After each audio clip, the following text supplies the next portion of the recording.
أستغفر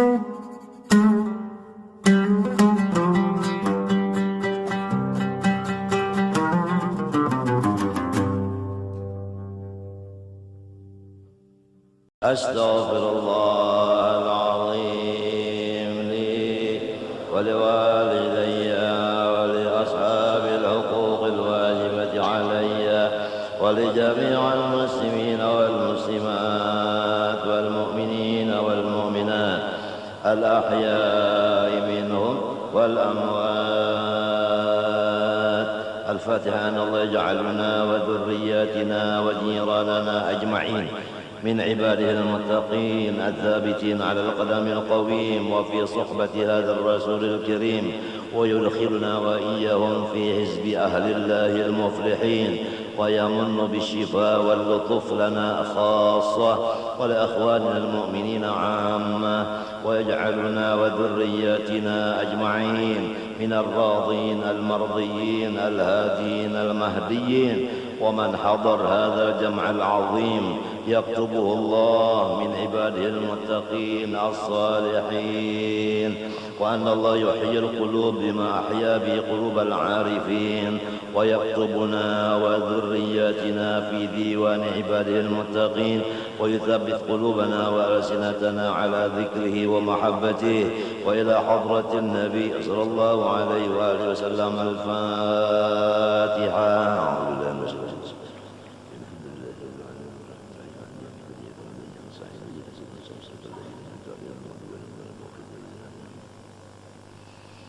فيا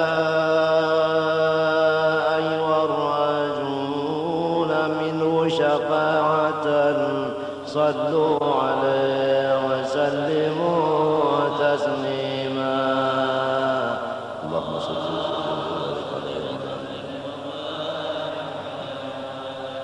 يا أيها المشتاقون إلى رؤية جماله صلوا عليه وسلموا تسليما.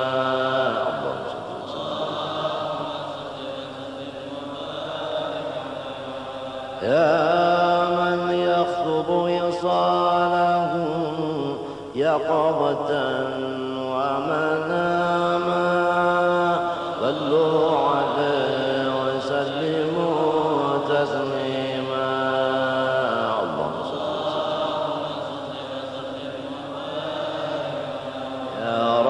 صل على محمد أشرف بدر في الكون أشرف.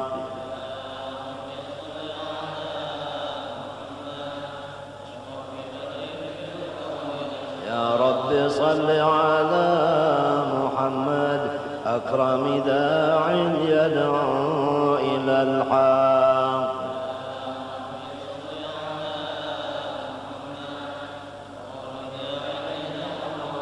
يا رب صل على محمد المصطفى الصادق المصدق. اللهم صل وسلم وبارك عليه.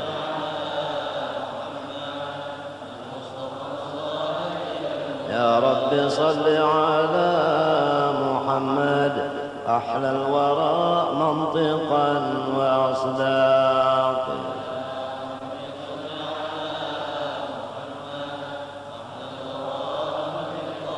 يا رب صل على محمد أفضل من بالتقى تحقق.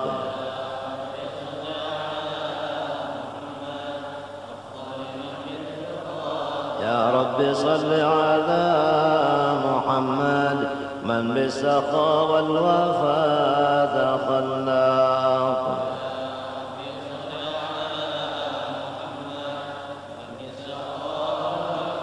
يا رب صل على محمد واجمع من الشمل ما تفرق.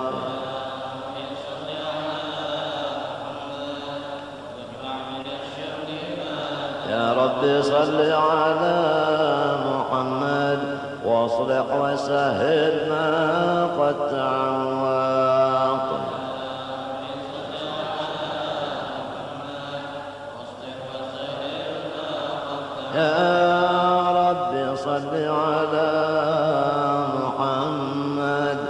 وافتح من الخير كل مغلاق.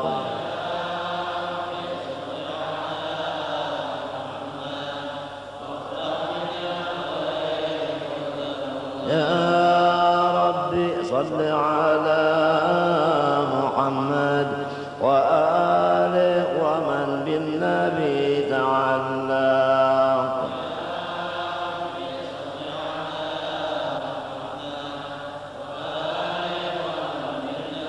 يا ربي صل على محمد وآله ومن للحبيب يعشق.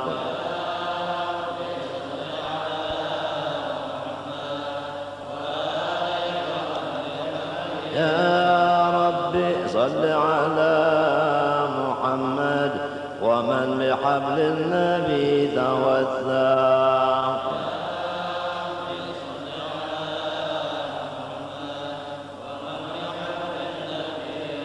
اللهم صل وسلم وبارك عليه وعلى آله. أعوذ بالله من الشيطان الرجيم. لقد جاءكم رسول من أنفسكم عزيز عليه ما عنتم حريص عليكم بالمؤمنين رؤوف رحيم. فإن تولوا فقل حسبي الله لا إله إلا هو عليه توكلت وهو رب العرش العظيم. إن الله وملائكته يصلون على النبي يا أيها الذين آمنوا صلوا عليه وسلموا تسليما. اللهم صل وسلم. بسم الله الرحمن الرحيم. الحمد لله القوي سلطانه الواضح برهانه المبسوط في الوجود كرم وإحسانه تعالى مجده وعظم شانه. خلق الخلق لحكمة وطوى عليها علمه وبسط لهم من فائض المنة ما جرت به في أقدار القسمة. فأرسل إليهم أشرف خلقه وأجل عبيده رحمة. تعلقت إرادته الأزلية بخلق هذا العبد المحبوب فانتشرت آثار شرفه في عوالم الشهادة والغيوب. فما أجل هذا المن الذي تكرم به المنان وما أعظم هذا الفضل الذي برز من حضرة الإحسان صورة كاملة ضارت في هيكل محمود فتعطرت بوجودها أكناف الوجود وبرزت برد العوالم بأضرار التكريم.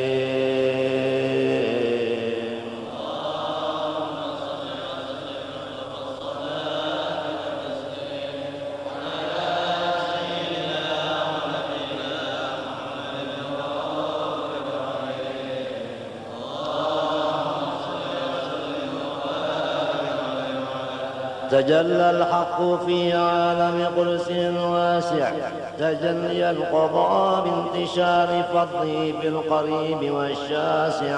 وله الحمد الذي لا تنحصر أفراده بتعداد ولا يمل تكراره بكثرة ترداد. حيث أبرز من عالم الإمكان صورة هذا الإنسان ليتشرف بوجود الثقلان وتنتشر أسراره في الأكوان. فما من سر اتصل به قلب منيب إلا من سوابغ فضل الله على هذا الحبيب. يا لقلب سروره قد توالى بحبيب عم الأنام نوالا، جل من شرف الوجود بنور غمر الكون بهجة وجمالا.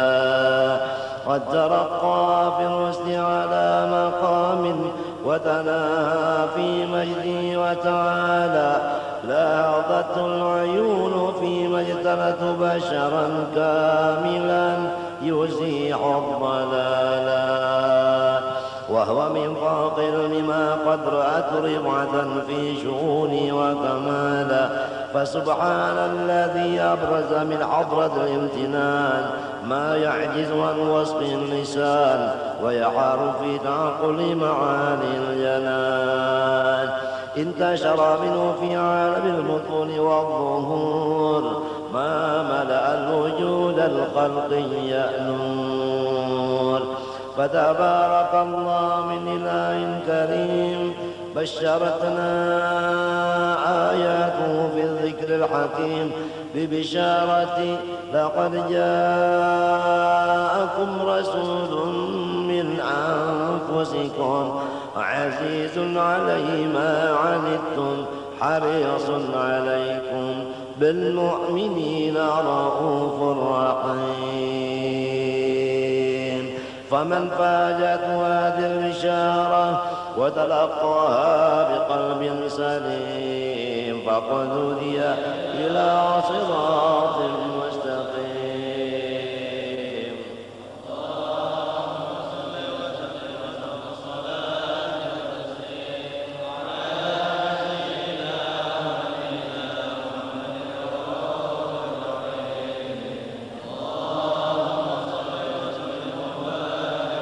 وأشهد أن لا إله إلا الله وحده لا شريك له شهادة تعرف بها اللسان عما تضمنه الجنان من التصديق بها والإذعان، تثبت بها بالصدور من الإيمان قواعده وتلو على أهل اليقين من سر ذلك الإذعان والتصديق شواهده.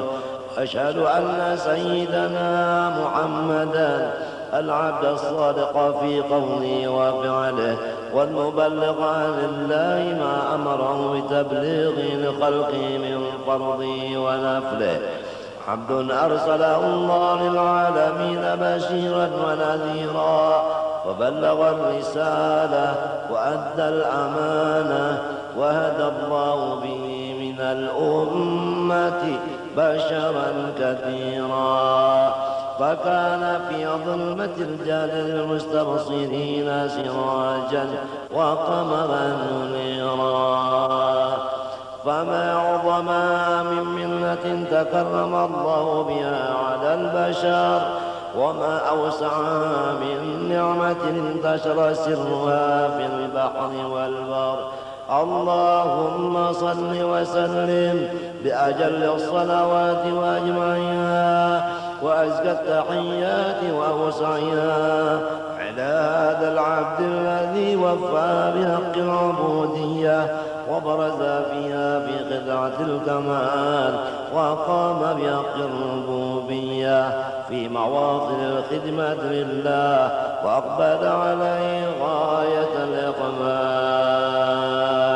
صلاة يتصل بها روح المصلي عليه به فينبسط في قلبه نور سر تعلقه به وحبه ويكتب بها بعناية الله في حزبه وعلى آله وصحبه الذين ارتقى صهوة المجد بقربه وتغيأوا ظلال الشرف الأصلي بوده وحبه ما عبر الأكوان بلا ذكراه نسيم.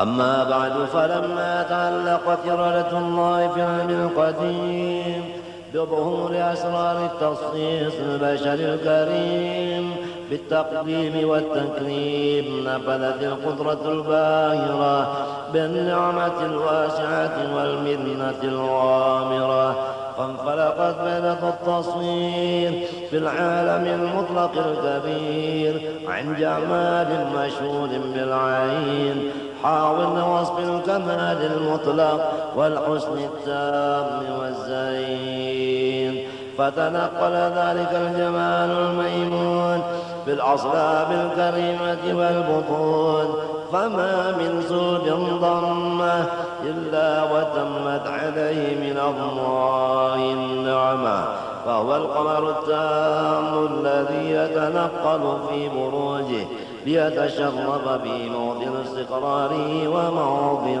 خروجه.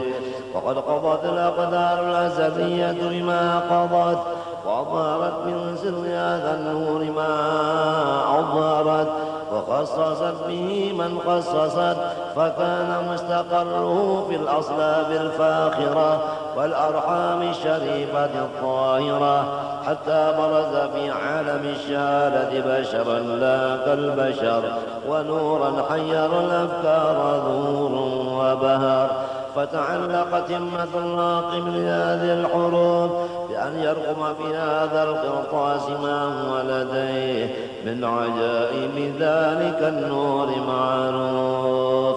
وإن كانت الألسن لا تبي بوشر محشار أوصاف ذلك الموصوف تشويقا للسامعين من خواص المؤمنين وترويحا للمتعلقين بهذا النور المبين، وإلا فأنها تضرب الأقلام عن سور خير الأنام، ولكن الزني لا تدري لما حفظه من سير أشرف المخلوقين، وما أكرمه الله في مولده من الفضل الذي عم العالمين، وبقيت رايته في الكون منشورة على مر الأيام والشهور والسنين، داعي التعلق بهذه الحضرة الكريمة ولعج التشوق إلى سماع أوصافها العظيمة، ولعل الله ينفع بالمتكلم والسامع، ولعل الله ينفع بالمتكلم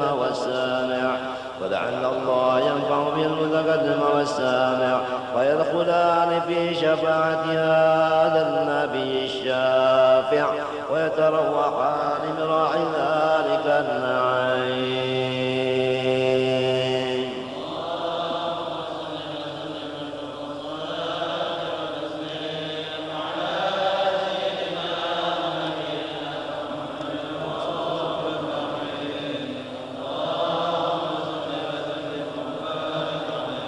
وقد آن للقلم أن يخط ما حركته فيه الأنامل مما استفاده الفهم من صفات هذا العبد المحموم الكامل والشمائل التي يأثر الشمائل. وهنا سنن نثبت ما بلغ إلينا في شأن هذا الحبيب من أخبار وآثار ليتشرف بكتابة القلم والقرطاس وتتنزه في هذه الأسماع والأبصار. وقد بلغنا في الأحاديث المشهورة أن أول شيء خلقه الله والنور المودع في هذه الصورة، ونور هذا الحبيب أول مخلوق برز في العالم، ومنه تفرع الوجود خلقا بعد خلق فيما حدث وما تقادم.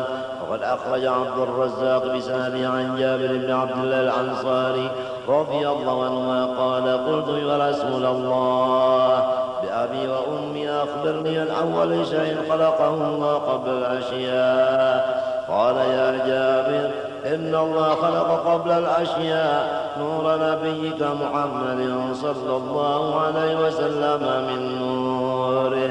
وقد ورد من حديث أبي هريرة رضي الله عنه أنه قال: قال رسول الله صلى الله عليه وسلم: كنت أول النبيين في الخلق وآخرهم في البعث. وقد تعدد الروايات بأنه أول الخلق وجودا وأشرفهم مولودا. ولما كانت السعادة الأبدية لها ملاحظة خفية اختصت من شاءت من البنية بكمال الخصوصية، فاستودعت هذا النور المبين أصلاب بطون من شرفت من العالمين، فتلقى هذا النور من صلب آدم ونوح وإبراهيم حتى وصلت يد من القديم إلى من خصصت بتكريم أبيه الكريم عبد الله بن عبد المطلب ذي القدر العظيم، وأمه التي هي بالأخاف آمنة سيدة الكلمة آمنة، فتلقاه صلب عبد الله فألقاه إلى بطنها فضمته أشياء بمعونة الله محافظة على حق هذه الدرة وصونها، فحملت برعاية الله كما ورد عنها حملا خفيفا لا تجد له ثقلا ولا تشكو منه ألما ولا عللا، حتى مر الشهر بعد الشهر من حمله وقرب وقت بروزه إلى عالم الشهادة لتنبسط على هذا العالم فيوضات فضله وتنتشر في آثار مجيء الصميم.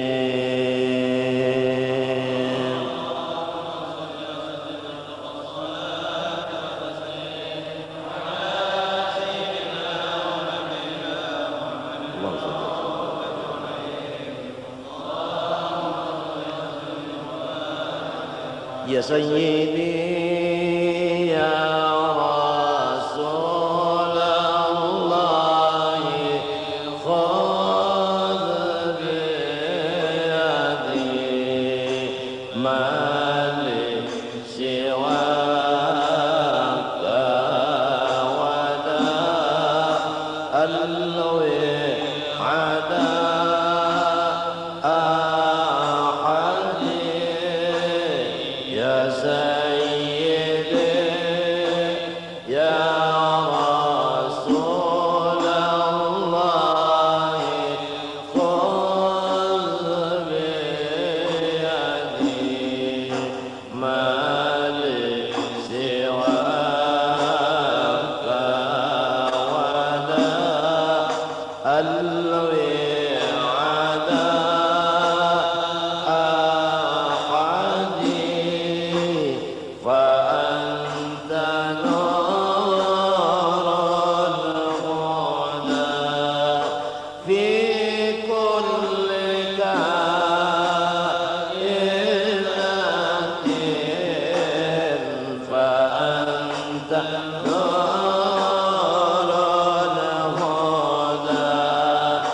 في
الله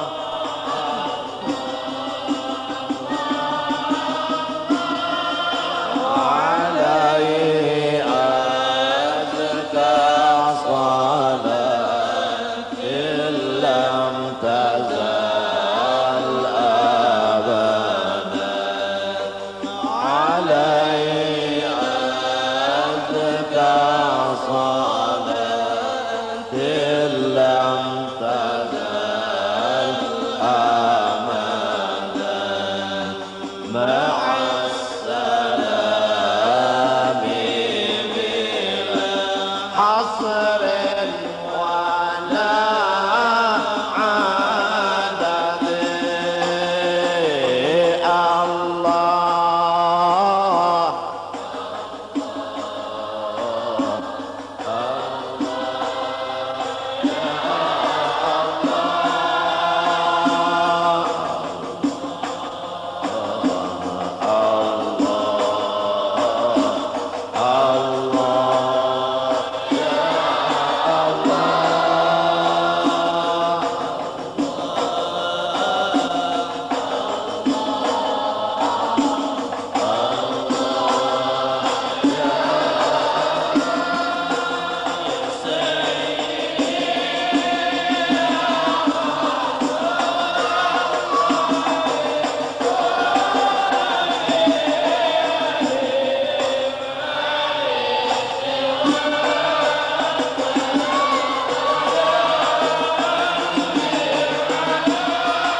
الله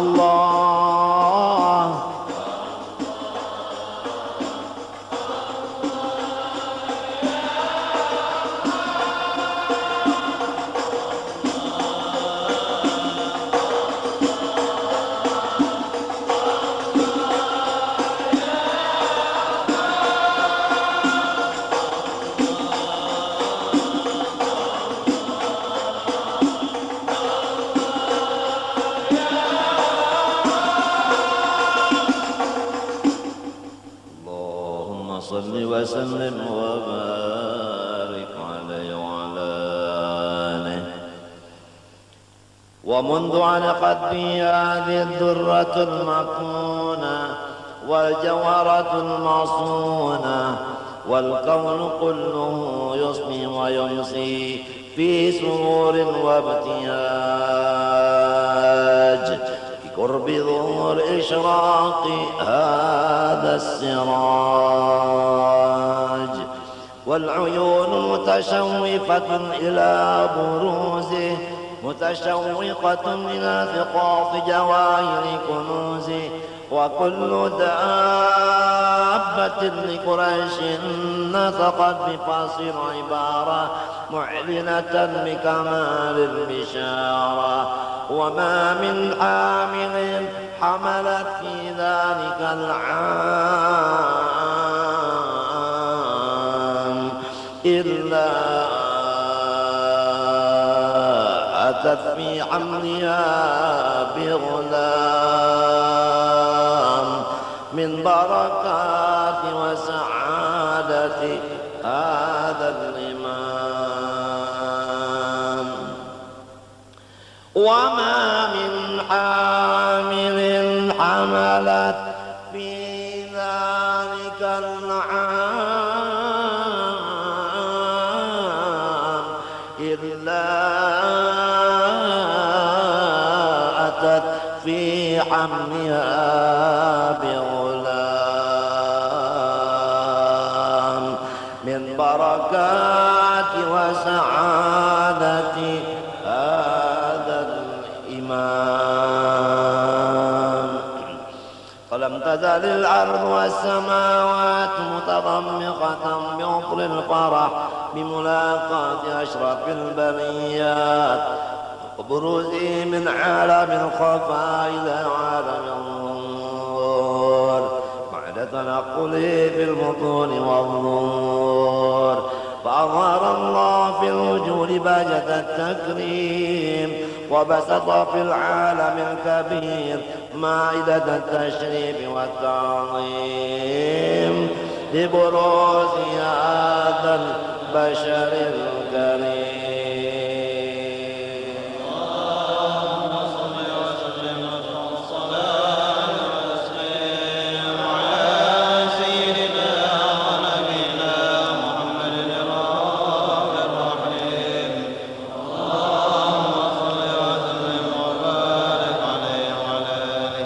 فحين قرب حوار هذا الحبيب أعلنت السماوات والأرض ومن فيهن بالترحيب وأمطار الجود الإلهي على أهل الوجود تثج وألسنة الملائكة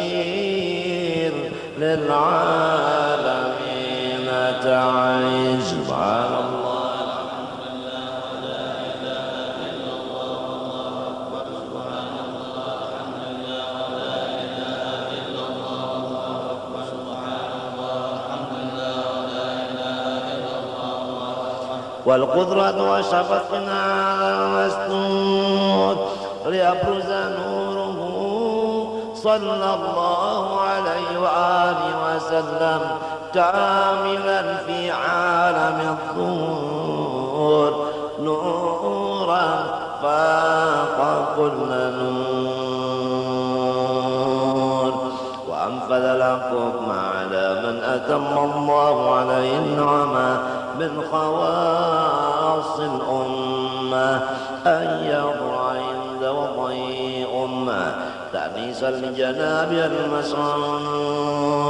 ومشاركة لها في هذا السماط الممدود. حضرت بتوفيق الله السيدة مريم والسيدة آسيا ومعهما من الحور العين من قسم الله له من الشرف بالقسمة الوافية.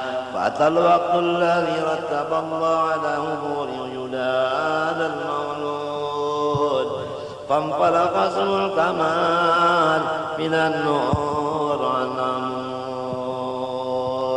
وبرز الحامد المحمود مذعنا لله بالتعظيم والسجود. صلى الله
اللهم صل وسلم وبارك عليه وعلى آله. نتوسل بالجلالة والذي جاء بالرسالة أحمد الهادي وآله تنجلي عنا الضلالة. يا رسول الله بادر بالإجابة والسرائر تمموا ما في الضمائر وافتحوا باب السلام. يا شفيع المذنبين ذا زمان بدوينا بالبلايا قد بلينا فادركوا في كل حال.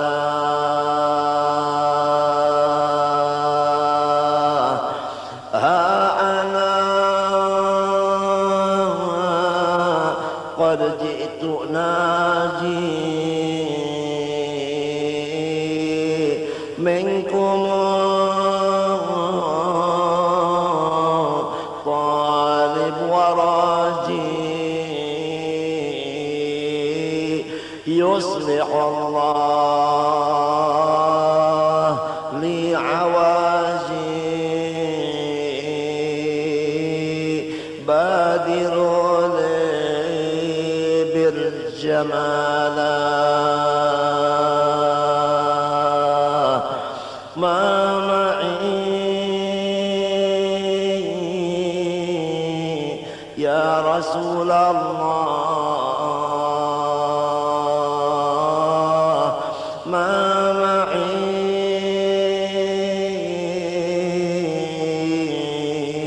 يا حبيب الله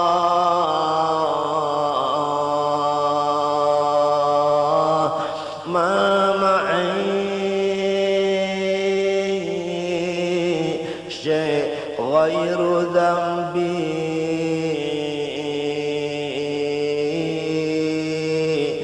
ذا أنا مقبل بعيبي فاصلحوا حالات قلبي واسمحوا لي بالإقالة.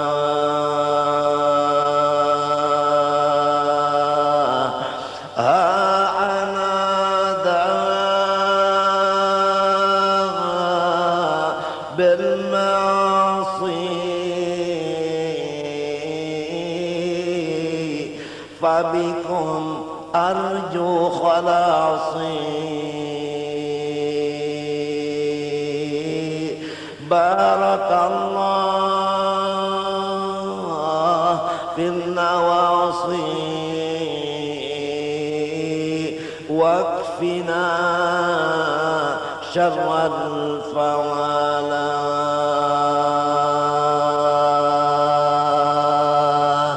يا وسيع الجاه عجل بالمطالب لي وسهل كن معي في كل منزل كن معي في كل منزل واقبلوا القلقلة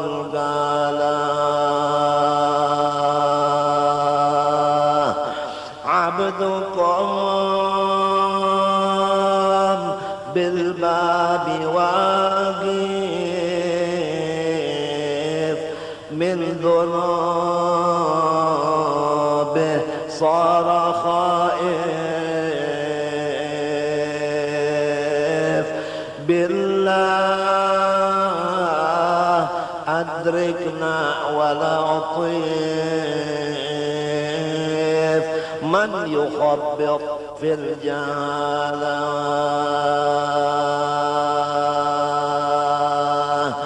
فادركوا من كان داعي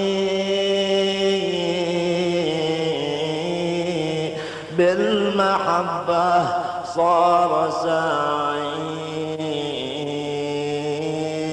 نوركم يملى البقاع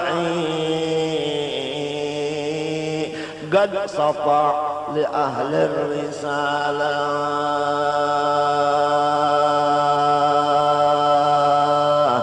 منكم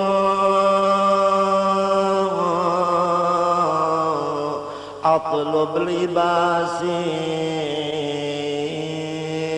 مكنوا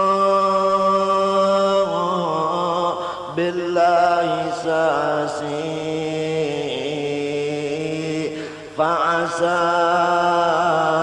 أظفر بكأسي وادفعوا عنا الفسالا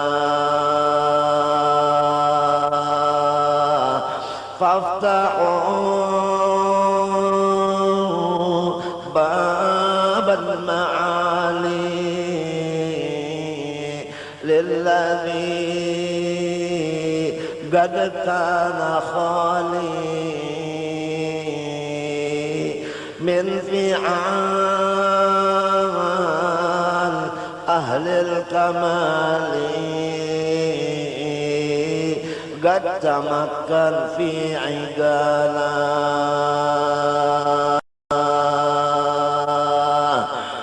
لست راجي غيركم لا جاهكم أولى وأعلى قل لنا يا رسول الله قل لنا أهلا وسهلا وادفعوا عنا الضلالا واسعدونا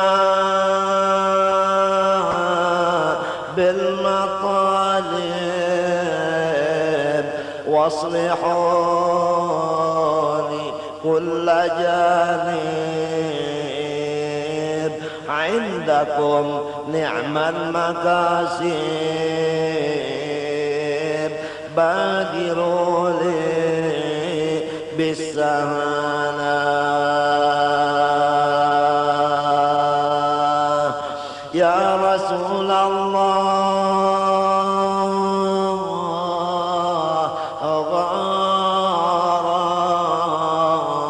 غار للذي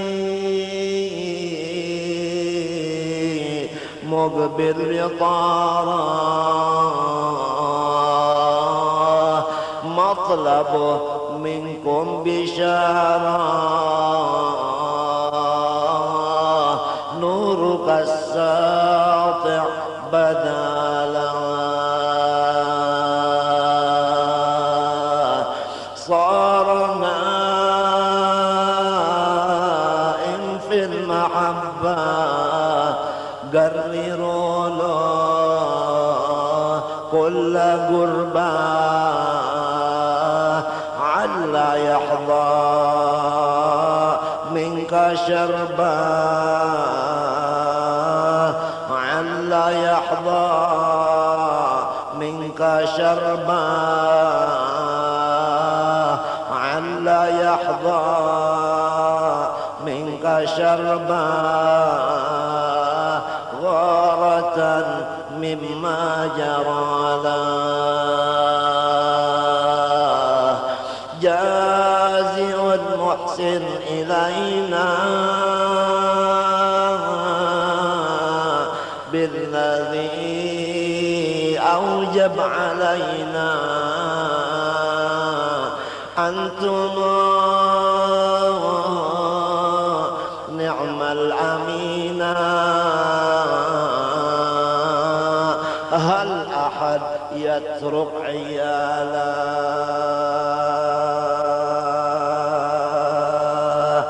جازئ المحسن إلينا بالذي أوجب علينا أنتم نعم الأمينا هل أحد يترك عيالا واهلكوا من قد تخصم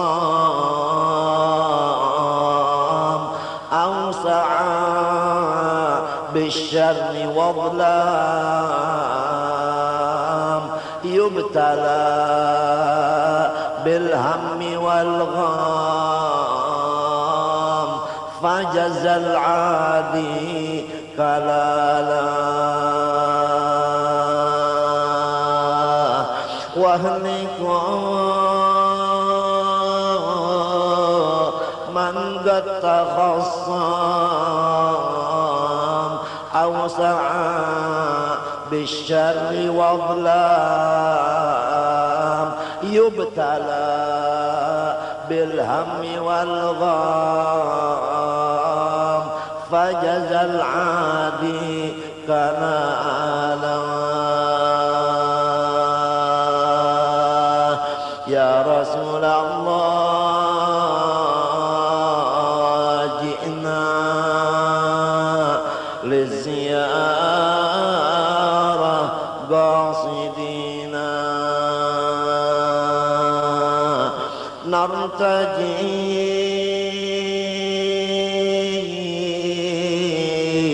منك الشفاعة نرتجي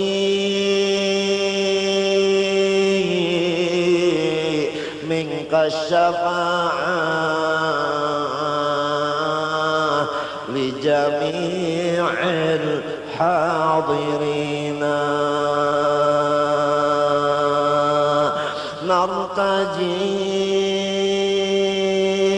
نرتجي منك الشفاعة لجميع الحاضرين يا رسول الله جئنا نستمد في كل حين قل لنا والحاضرين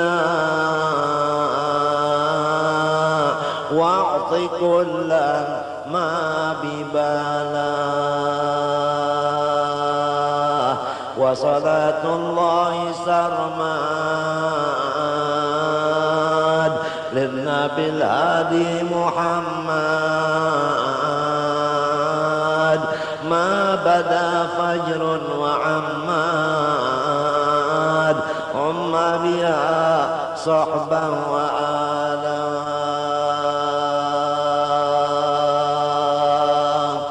يا نبينا